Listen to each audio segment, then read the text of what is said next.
I'm recording. Okay, perfect. Because I saw the message. So let me share the screen and then I can explain what we would All like to do yours. today. You should be able to. So I'm going to put the. So yeah, this starts with an invitation from the colleagues organizing the PhD days, and that's why I'm also very happy to be here.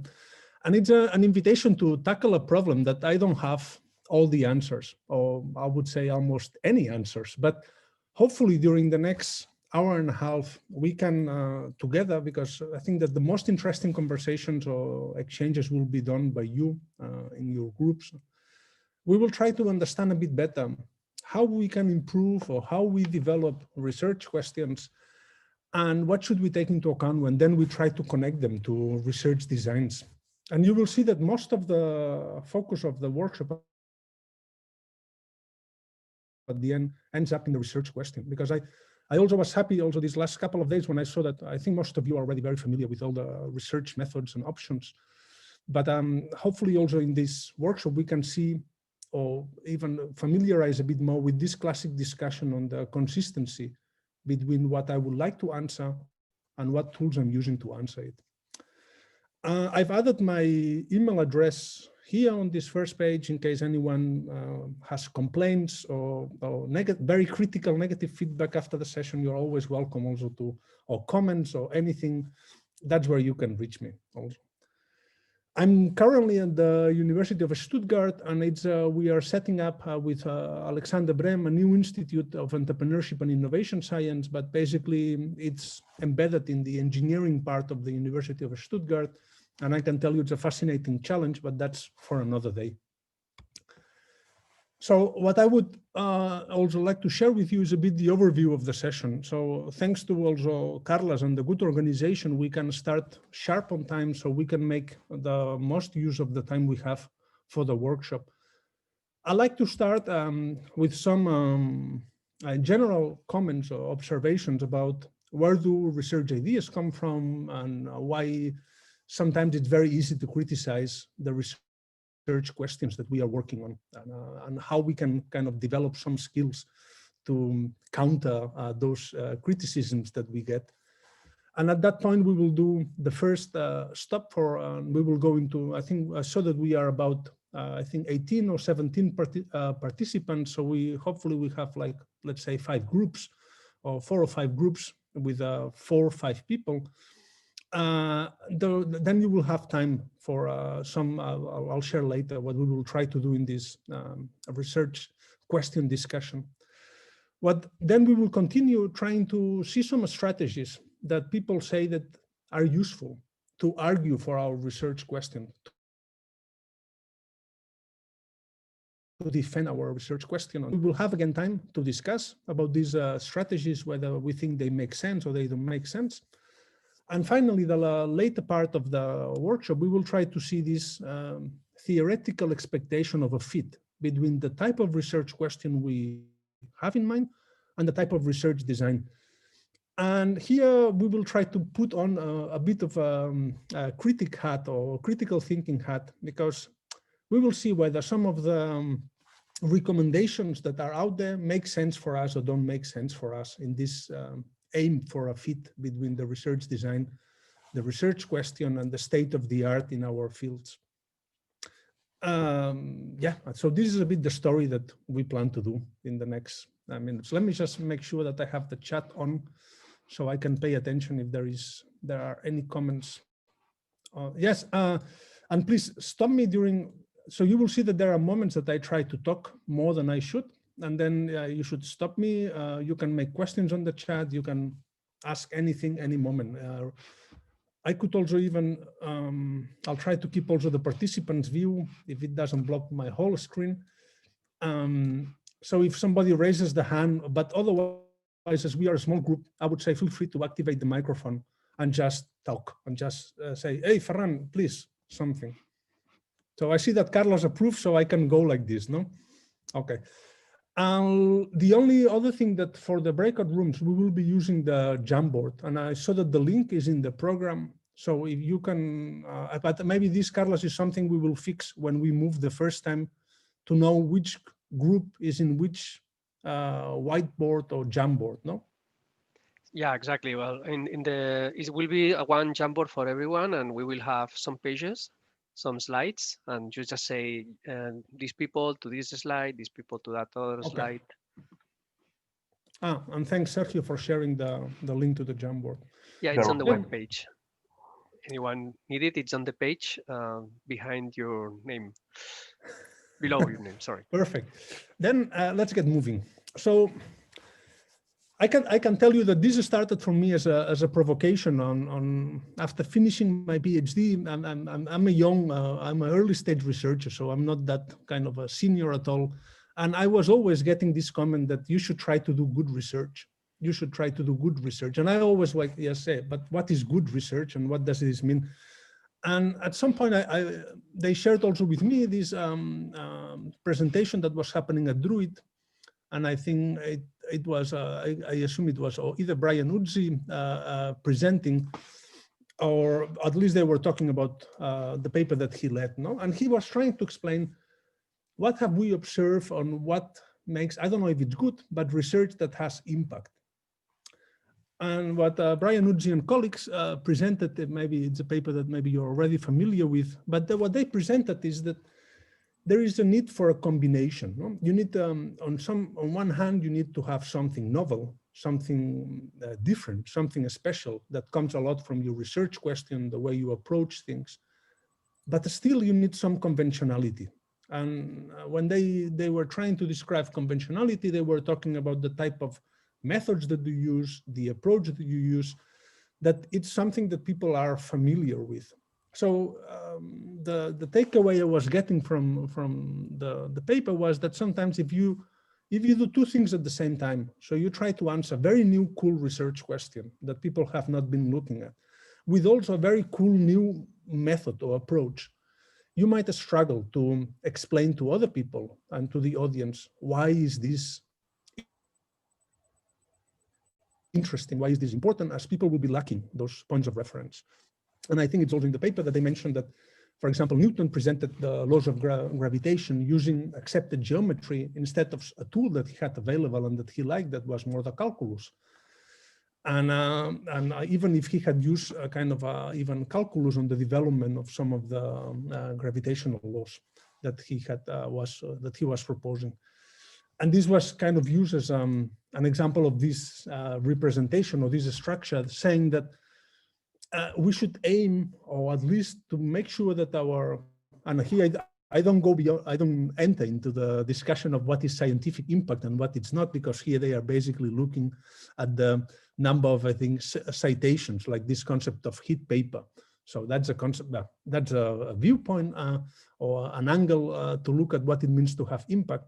And what they were trying then to present is saying, okay, then there are some combinations that are more likely to generate impact than other combinations.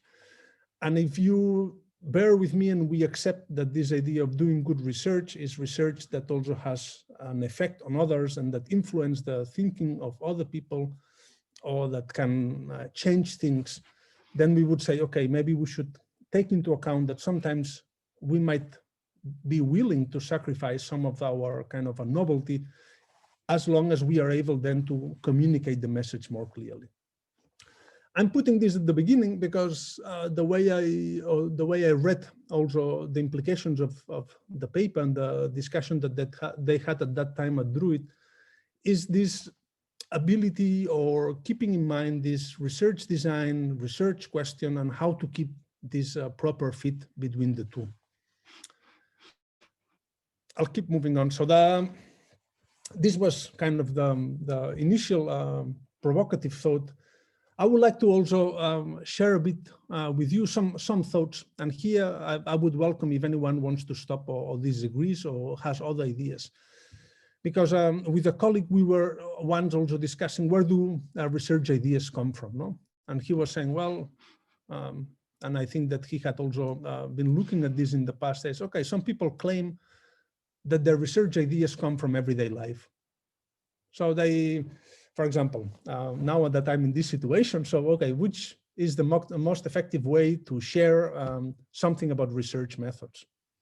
Or what are the personal characteristics that make a favorable impression when you go for a job market interview, no, in academia? So something that you worry about, okay, is it about the way you do this? Is it how much passion you show during the interview? This type of things, no? Or it could be something you're experiencing every day, in the morning, and says, okay, how could we improve commercial traffic flows in Bogota so that it will be more efficient for everyone? These are just examples. Other people, other sources of inspiration, we say sometimes, okay, maybe the research ideas come from practical issues or needs. So maybe some of you have experienced that, okay, why do supermarkets still have so much food waste? No, why cannot they reduce the food waste? Why is it so hard? I'm just picking the fourth one here.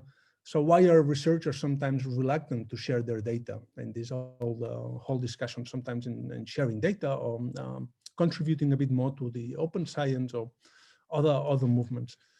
And this is one that impacts me a bit on my daily work, like why are there so many conflicts between engineers, scientists, or marketing people when they develop new products, no? in an organization when it comes to product innovation. The idea here is that those are would be different things that you, as almost a user, you experience in your day-to-day life. And this is something that challenges you and that you say, I really feel this pain. I know about this. So it's interesting thing. The third one, and here it's again a different angle, would be some other people might get their research ideas from knowing a lot about the field.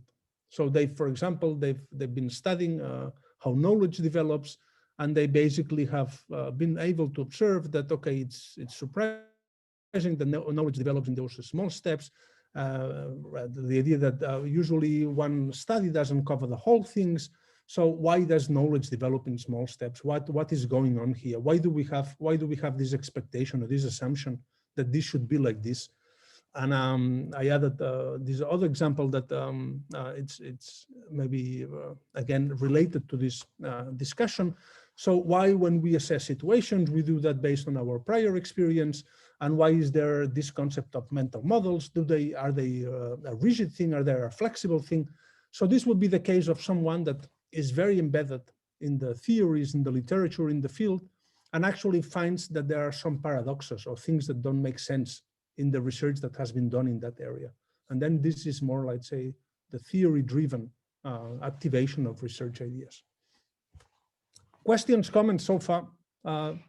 Would you say you have other sources of some of your research ideas come from other places? I'm curious to hear before I move on.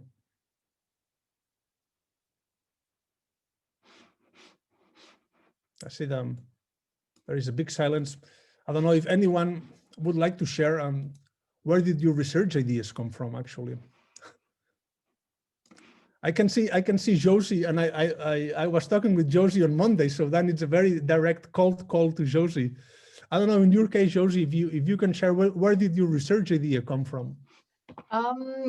Well, I guess I would say mine was sort of cheating, because I'm part of OHID's Horizon 2020 project. So I very much started with ideas that he's been thinking about for years and years and years. And I guess in my case, I've more kind of developed things that he's been thinking about already for quite a long time. So this could be, we could even attach it to something like maybe this third block, no? That there has been a lot of knowledge work in that area. And there are some questions open there that are not clear, some paradoxes, some aspects, no?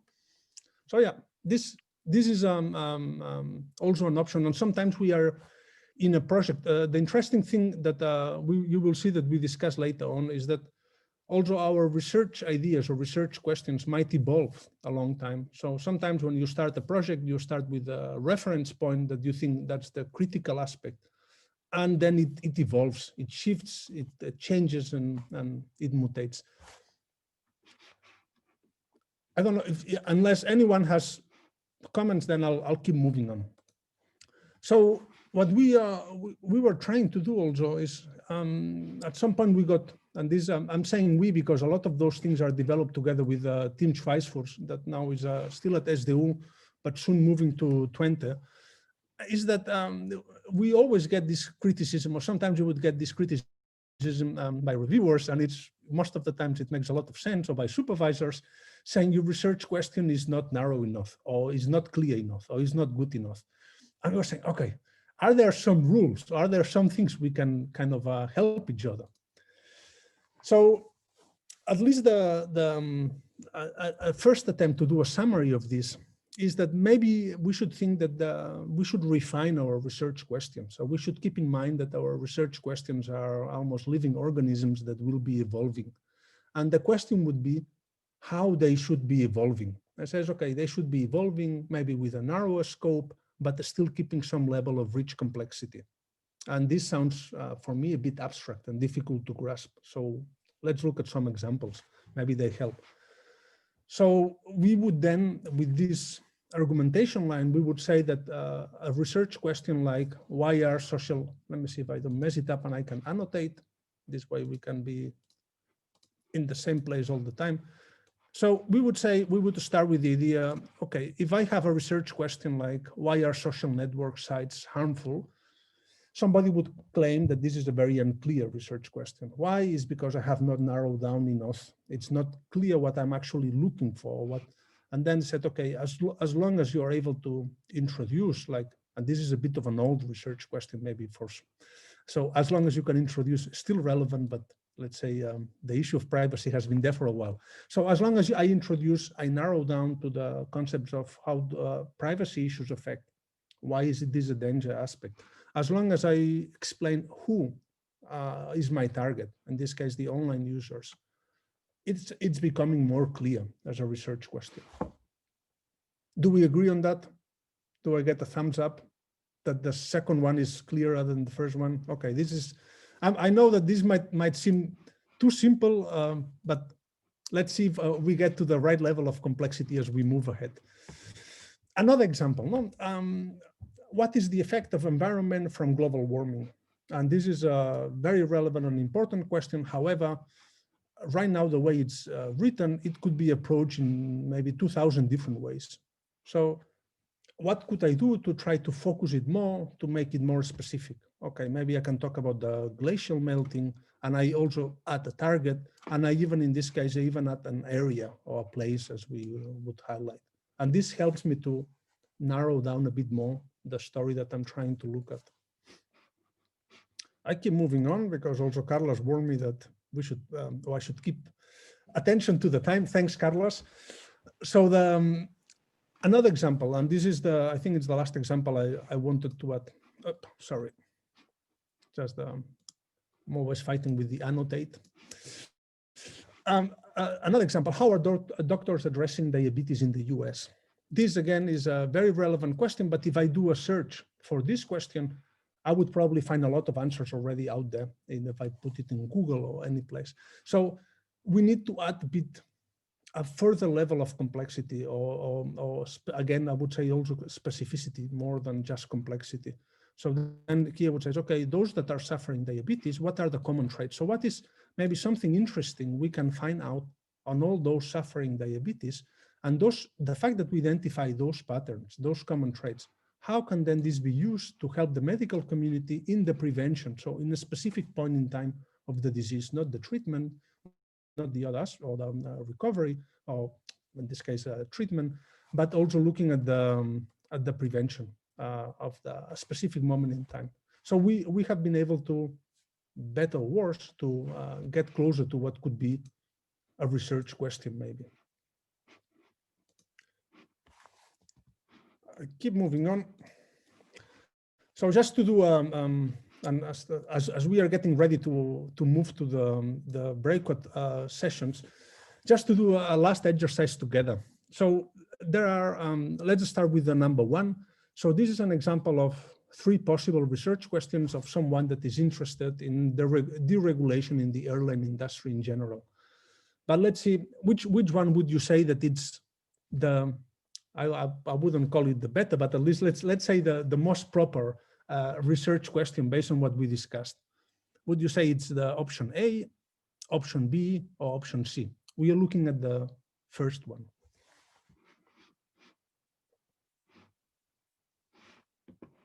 And sorry, you can just write it on the chat. Sorry, I didn't explain where to put the comment.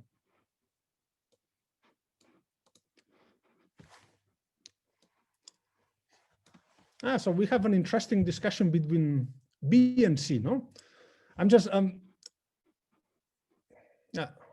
So we would say that B would be so that's why it's always an open point when we are working on this research question. So we would say that B is very specific.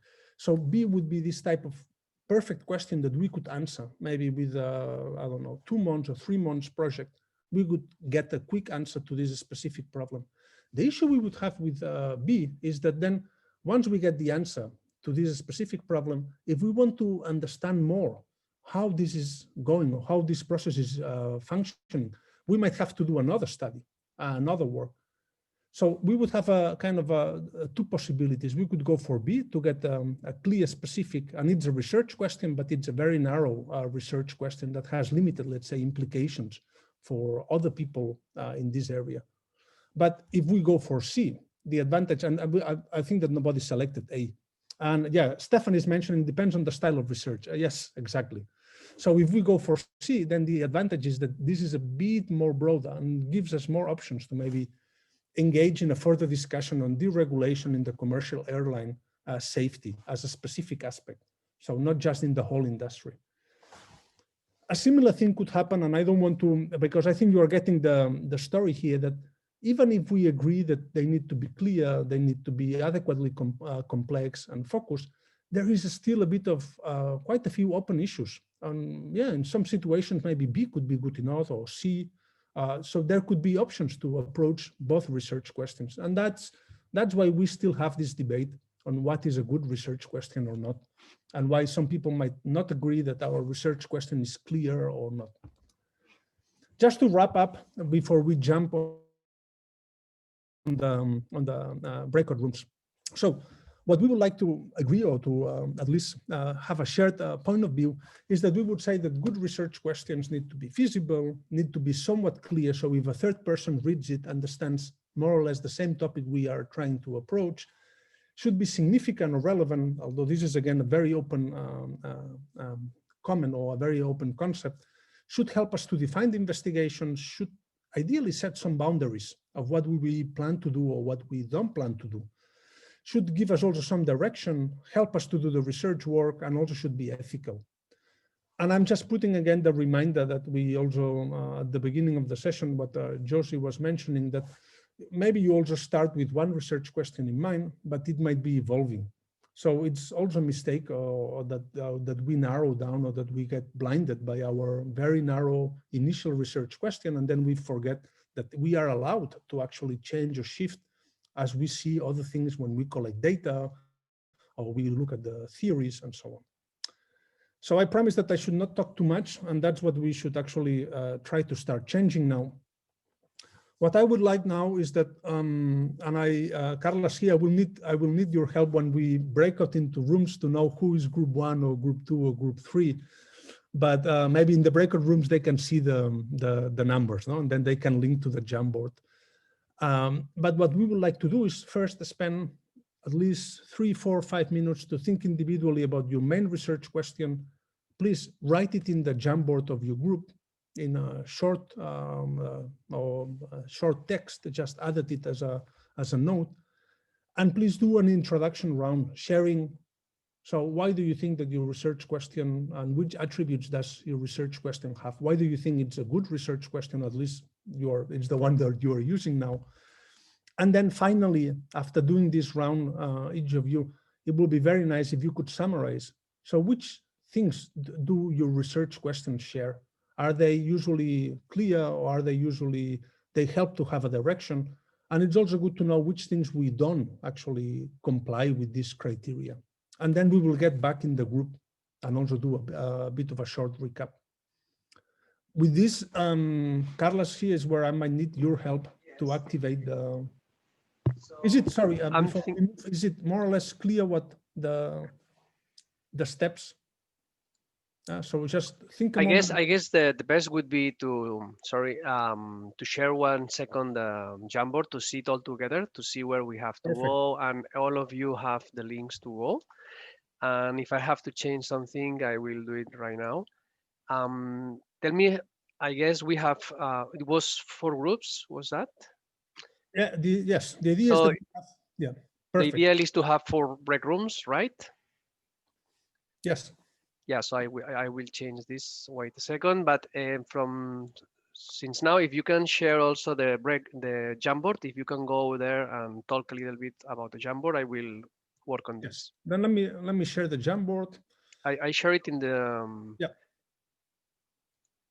in the Zoom chat also for everyone. Sorry. We will not share right now in the Telegram because we'll be a little bit misunderstanding with the rest of people. Let me just make sure that, yeah, now it's.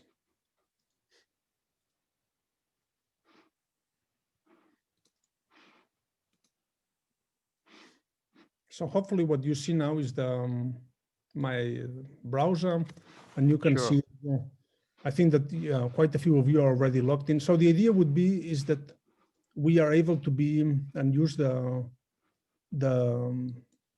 Jamboard to basically add as a sticky note your research question. We will keep using this same Jamboard, same space in the next rounds that we will be doing in the breakout rooms.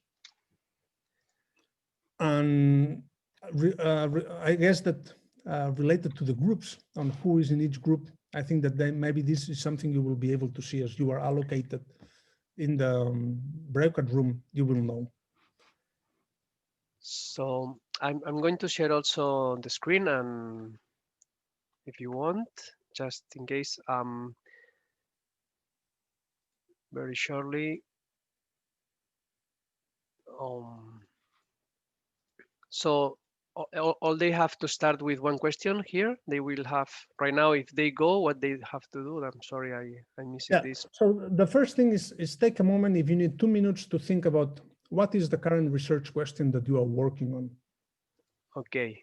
And then the next step would be to post it in the Jamboard. And then if the idea is that then you can do this introduction round in the group that each of you shares. So basically at the end I let here the questions. Yes. Here we have the 2 other questions that we will make grow up just in case. Yes. So you have everything clear, and you have to go to this slide, no, for group 1 and 2 and 3.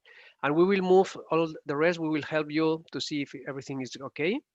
So we will help you a little bit. If you have questions, please send us to there is a question matter or question mark, I guess, in the break room that you can ask some help, and anything you need in the chat also. So everything is ready, Ferran. Shall we start? Perfect. Let's start the breakout rooms. Yes. Let's go.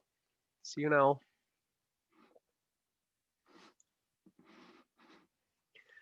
So Ferran, you are here for now. If you want to move to the break room, si vols moure't a les rooms en qualsevol moment. Només haig d'apretar el join i entrar i sortir. No t'he enviat, t'hauria d'enviar amb una i després tu podràs anar-te movent d'una a l'altra. També em pots dir si vols que enviï un missatge a tothom. Puc enviar un missatge a tothom. Crec que tu també tens un botó de break rooms.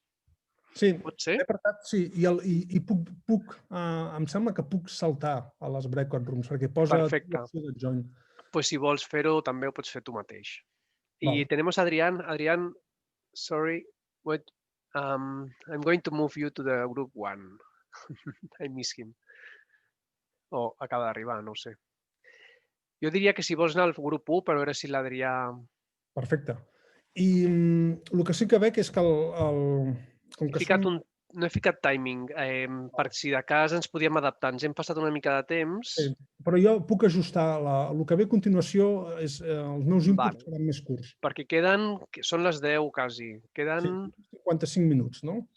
55, bueno, està bé. Està bé. Val. No, perquè em va bé que m'ho diguis, Carles? Gràcies. D'acord. Doncs salto el grup 1. Vaig a veure com van. Vinga. També deixa'ls xerrar, que al principi tarden una mica, però... Molt bé. Qualsevol cosa m'avises.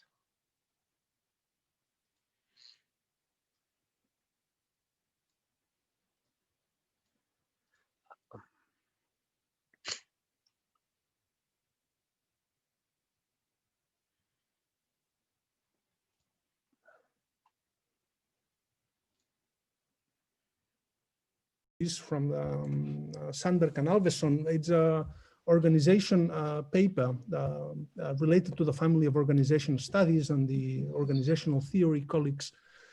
And what I like from this paper is that they were trying to summarize what arguments do we use for our research questions, to kind of frame them, to discuss them, to explain them. So which strategies, and they even call it this kind of ways of formulating, almost the strategies of formulating research questions. And they were grouping them in 3 big categories. What I would like to do now is to just briefly explain you each of them. I will just comment 2 things on each of them, and then we go back to the breakout rooms and we try to see, am I using any of those strategies that in this case, Sandberg and Alveson suggest? Could I use any of those strategies and I'm not doing it, to argue for my research question and to frame it in a different way or to explain it better? And then that's what I would like that you use the time in the next breakout session to discuss in the group, and probably also to explain a bit more what you are doing and you haven't had time yet. I go one by one. Some of them are very, I think, clear. Some of them might be a bit more new or unexpected for you. Confusion spotting. So what they propose is that when we do confusion spotting research questions, is that we point out that in the literature, there is a confusion that needs to be clarified. Very simple. So something that I have identified, and I need, with my research question, I aim to find a better explanation that what is out there. This is, you can use a paradox, you can use different types of arguments. Another very classic example, and maybe some of you, your supervisors or colleagues have said, no, this is not valid, but actually it's still a strategy that is used, is to say that in that topic or in that area, there is no good research that has been carried out. So you claim that you have discovered a virgin territory, a white spot of the knowledge map, and that it needs attention and that it needs to be looked at. So here they even highlight that it can be an overlooked area, an under-researched area, or that it's missing empirical data, empirical support. Yeah. Another option, application spotting. So basically here is we are trying to extend an existing literature to a new area where we think this might make sense. Why do we do that? So our research question in those cases claims that we will be able to bring in an alternative perspective to that problem. So people have been looking at that in this way, this way, this way, but we are bringing another theory from another field into this context where we can help to enrich the conversation, clarify some things, and so on. Sorry, I move backwards. I should move forward always. Another point, another alternative approach. This is we are moving now, shifting a little bit. Here we are looking at the critical confrontation. And here's, maybe it's this type of research questions that are very embedded in theory, in the literature, existing knowledge, when we criticize a theory based that we have identified important shortcomings in this theory. And what we try to do is that sometimes we say, hey, there is these approaches and the assumptions behind this approach there are substantial shortcomings, the evidence by this and this and this case, by looking sometimes at anomalies that don't fit at all with this existing theory. I hope that this also resembles what we saw at the beginning. No, we also might have a new idea. So we say that our research question is a completely different way of looking at the problem with a different approach that the literature has not been studying. What they mention is that if you follow this type of research questions, you are basically calling for a lot of original thinking, and you need to, I like that they say that you need to have a high level of self-confidence, because this is the case that we are doing high novelty and unconventional. So you need to be able to persuade everyone of your new idea. And this is maybe Nash style, no? And finally, they go into depth in this. Sorry, and this is even related to another work that they did. Those Alverson and Sandberg have been doing a lot of work on this topic from the management side. The last approach that they highlight is the problematizing approach. And here what we try to do is to challenge those, what we usually call weakly held assumptions by the prior work. And we think that we can challenge some of those assumptions because they don't hold true anymore, or they don't fit in our current phenomenon. And what we do is that our research question aims to engage in this dialectical challenging interrogation of positions or assumptions that are familiar for the reader or the audience. So it's like that we try to break the castle without breaking it off, without doing a frontal attack, but just challenging what is on the pillars of that castle. And we say, we think that this doesn't hold that much anymore. And we try to problematize. So I said that I would be shorter this time. I don't know if I have been shorter, Carlos, but I just, the objective here was that then just try to remember I think it's a lot of them. So hopefully some of the approaches have resonated more with the way that you see your research question. Remember, we highlighted confusion spotting, neglect spotting, application spotting, critical confrontation, full new idea, and then we have this problematization. Let's put this in a bigger box, this problematization approach. What I would like now is that we go back into our breakout rooms and we try to, again, if you need, I would say still take 1-2 minutes to think individually, if you need one moment, which ones of all those things that Ferran just has quickly said resonate a bit with me. And then let's do again the round in the group to try to discuss. Hopefully each of you can share it, what I'm working on and which of those approaches resonates more. Just to clarify a little bit, I'm going to try to be on time to set you here the actual question. So now he's asking for these 3 minutes about think this, and later I will change it. Okay. So yeah. Do you think you could copy this first slide with the different options on it somewhere we can sort of reference? Are we doing this? Yeah, I will put them here. So here we had the first one. Here I'm going to put the 3. This is the first of the next room. So I will set the other ones like here, for example, if I am the group 4. Yeah, sorry, I mean from Ferran's. Yes, maybe. Yeah, I can share Yeah. Let me try to copy paste the image. Carlos, I guess I will be able to do that, no? The list. Or maybe share the document on the chat, your PowerPoint, or yes, or I can do that. If Carlos approves, I can do that. Carlos, can I do that? It's okay. Yeah, you can do. You can. Then let me when I can make it also.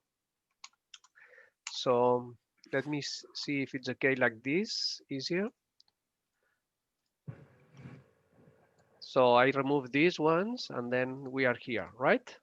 Yeah, Carlos, sorry, I think that the question from Stefan was the list of strategies that I mentioned. Oh, yeah. Do it. Just copy paste. Yeah. What I did is I shared in the chat the PDF of the session. Okay. Yeah, that's perfect. Then you can just open it and you can go to the slide. Great, thanks. Yes. So if it's okay, we start and then you have the times and everything you need.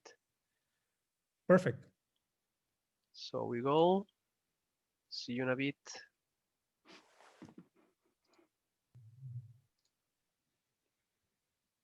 On the approaches, and you had a bit more time, hopefully. I think that most of you are back here. Just checking, yes. Then let's keep moving. So what I would like to, basically what we've been discussing, as you could see, is that our colleagues, so Alverson and Sandberg, they were pointing out that the necessity to have a good strategy, or to think about how do we frame the story. Why do we do that? We basically do that because what we are trying to connect, and let me use, the annotate again. We are trying to connect this problem of phenomenon or research question we have to some of the knowledge that is out there. Then we try to connect it with the theories. And then at the end, we have this claim that this was this empiricism claim, but basically it comes to a method or research design. How do I approach the research question that I had, the interest or the areas of that I wanted to work on, and which type of methods can fit, and what the research design makes sense so that at the end I can contribute to knowledge with my work. Sorry that I'm having an issue that I don't see my, yeah. It's always fun when suddenly you don't see your own mouse, but now I see it back again. So what it was a bit of a provocation I wanted to share with you. It's actually, yes, that what I would like to share with you is a specific way of thinking on this. How do I combine my research question and my design? And again, here's where I would like you to be critical also when you go back now to the groups and do this last round of discussion, because this is a paper that it's quite used. It's again, very management research approach. And Edmondson and McManus basically claim that the type of the status of the theory in that field where you are working should shape what type of research design do you follow. So what they were claiming in their paper is that if it's a nascent theories or theories that are still under development, you should be turning or looking at qualitative methods. If you are in this intermediate, so the theories are still competing and it's not very clear which one dominates or which one is a solid explanation of what is going on, you can turn to hybrid. But actually, if you are in a field where the theories have matured and they are very dominant and clear, then you should be turning on to the quantitative approaches. Again, this is what I said, that this should be, I hope that this triggers some critical discussion in your groups, as it does sometimes the super codification of processes and approaches generates these interesting discussions. So they even went further and they said, okay, then there are specific methods, specific ways of collecting data that fit better depending on the prior theory and research in your topic. And you see here in columns that at the nascent stage, your objective should be to identify patterns. Let me just again turn to the annotate. So what they are trying to claim is that if you think that your theories in the field are still at a nascent stage, you can enter with this open-ended, you rely more on interviews and you look for pattern identification. And now I go to the other extreme.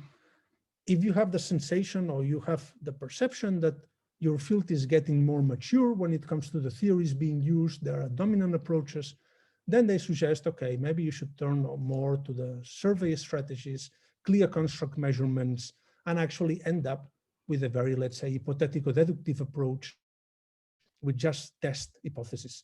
So let's not try to develop propositions and so on. We know how things work. So I'm putting this on purpose so that now you have, and I think with Carlos, we said 7 minutes that we would like to go back to the groups and then also take a moment to share with the colleagues in the group, which type of research design do you have and whether it actually fits with this categorization that they propose. Actually, it doesn't fit at all because you think there are other reasons why this makes sense. As we have limited time, and this is all my fault because I always want to do more than we can do, I would suggest that now we will have to keep it a bit shorter, the round, so that each person can share it, explain, and you can do a quick loop at least so that everyone gets a chance to share their view on their story. With that,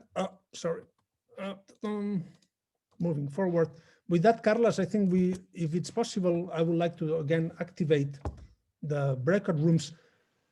In the PDF, you might see more slides. Just I said your questions here. Is okay? Perfect. So instead of 15 minutes, we will have to reduce it to something like 5-7 minutes so that we can go back to the main room before we wrap up the workshop. If you don't have enough time, just don't worry so much. But so let's go. Let's go. Everything is clear. Alles klar? Alles klar. Sehr gut.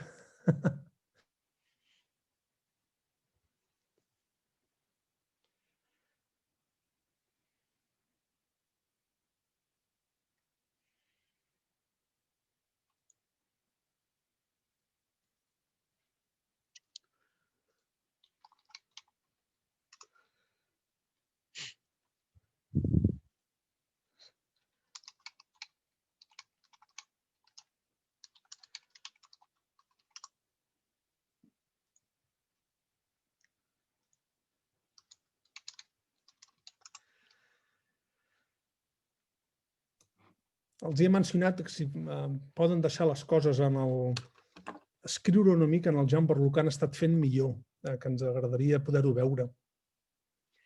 Molt bé. No els he vist molt convençuts, però bueno. Això... Bueno, però més que res que, bueno, sí, que això, que l'altre li escrigui, però sí, no No, és fàcil. les dinàmiques aquestes, llavors, idealment, a nivell d'equip també sou específics, no? De dir-los a la gent, dius, escolta, ara quan aneu amb els equips, una persona es faci responsable d'explicar-ho en el grup quan torni. Normalment els hi diem els voceros. Llavors, Voceros. quan torna, o el to lead, who wants to lead the conversation, està bé que ja ho sàpien qui ho farà. Si de cas ara podem fer una ronda i doncs mira, quan torneu, algú de vosaltres, però no sé si dona temps, no? Perquè... No donarà temps. Jo crec que serà més espontani de tornar a estar tots junts a la sala i fer una ronda de comentaris o de coses que hagin aparegut, com un fire feedback d'aquests, d'algun comentari d'algú i ja tanquem. Vale, sí. Jo crec que ens passarem igualment un parell de minuts o així. Vale. L'altra sessió comença a les 11:05, no? Sí. Vale. No, perquè almenys que tinguin assegurar els 6-7 minuts o 5 minuts de break que els tinguin. No, perquè l'entorn digital té la tendència aquesta que la gent després no fa breaks i és terrible. Acabes amb un mal de cap. Sí. Sí, a més, sí. Bueno, si es fa bé i fas el break ha de ser moure't. Per això els diem que tanquin la càmera i posem música. Molt bé, està molt bé. Molt bé. Però tot i així, jo, per exemple, sí que estic més pendent, però perquè tinc que estar-hi, no? Òbviament. O sigui que tu no fas breaks. No, faig els meus, moc, però una mica més pendent sí que em toca. Però jo no tinc que estar amb la teoria, que és molt important. Les dues coses no es poden fer, això és molt important. Mira, estem gravant tot ara, no passa res. I'm so sorry, Ferran. No problem. It's now recording, no? Yeah. So what we were trying to wrap up. So what we wanted to do in this workshop is to be able that you question yourself about the questions that you are actually your research questions and the methods that you're using. So you're able to understand more the limitations, implications, boundaries of your work, and also that this way you can also explain it better to other persons that should be interested maybe in what you are doing. I think that we will make good research. So that's why I'm changing this. What does it take to make good research? I think we will make good research because we will define what is good research for us, and it will make sense to us. But it's important also that we are able then to share it and explain it to others. So we are now at the end of the workshop, but I would very much like if we can get 2 or 3 quick reactions on these new conversations that have opened up in your groups. How were they? Interesting things, unexpected things. So if anyone wants to volunteer and just share a couple of inputs. I see the hand of Josie, so yes, go ahead. Yeah, always happy to share. We had really, really interesting conversations, and it was really interesting comparing how people in our group were perhaps looking at something similar, but from completely different angles and in completely different fields. Maybe my group would jump in on that if they disagree. But so that was really, really interesting. I would just say we always needed more time. So particularly that first session about talking about your research questions, we could have done with more time, but it was really, really interesting. I fully agree that we needed more time. So this hopefully is a teaser, but also I hope that this provides some evidence that it's very valuable to engage with peers, with other colleagues, PhDs, just sharing your research question. It helps us a lot. And sometimes we're a bit shy to do these efforts to discuss and open up in this process. Any other quick reaction, quick comment? Because I know that we are eating the time. So I think Marta, yeah, sorry. No, just quick. So it was so interesting. At the end, we reached a debate about the paradigm. It was a even a political way of thinking about the way of doing science. So I really appreciate the chance to have this debate, and well, I wish, of course, we could have more time, but I guess we are creating a Telegram group as well. Yes. So thanks a lot, Marta. Also, the objective again was to get you started in these discussions and to understand that this is something that is good to talk about and that we should not be afraid to share and discuss with colleagues. And please continue if you can, if this has helped also to create smaller groups and to connect with more people that have been part of the PhD days, then I'm super happy, because that was also one of the objectives. I stop here because I think you also deserve a break, at least a proper 5 minutes break before the next session. You can see that Carlos has been posting in each of the groups the specific Telegram group that you can, in the Jamboard, that you can connect later. Carlos, I don't know if there is any last comment or... Yeah, just this. I wrote you here, these links, just in case you want to use it. It's not an obligation, something that maybe you feel it that you want to share more. So you have these links, you just need to open this link in the Chrome, in the new tab, and join to this group if you wanted to show. It's something laboratory, so don't be, just in case you need it. So I see here somebody joined it to the network 3, so very good. Just enjoy it if you need it, and that's all. So now we have 5 or 4 minutes of break. So we need to come back to the other session. Do you have the link to go to the other Zoom? Is it okay? It's in the web page anyway. It's the main link, no? It's the main link. Is the Perfect. same, this link. So I can share it in the Zoom also, just in case, or the one that you have. So see you all. See you all there, and thank you very much. Thanks to Ferran. everyone. Thank you. Thank you. Thank See you. you later. See you Thank you, now. Ferran. Thank you.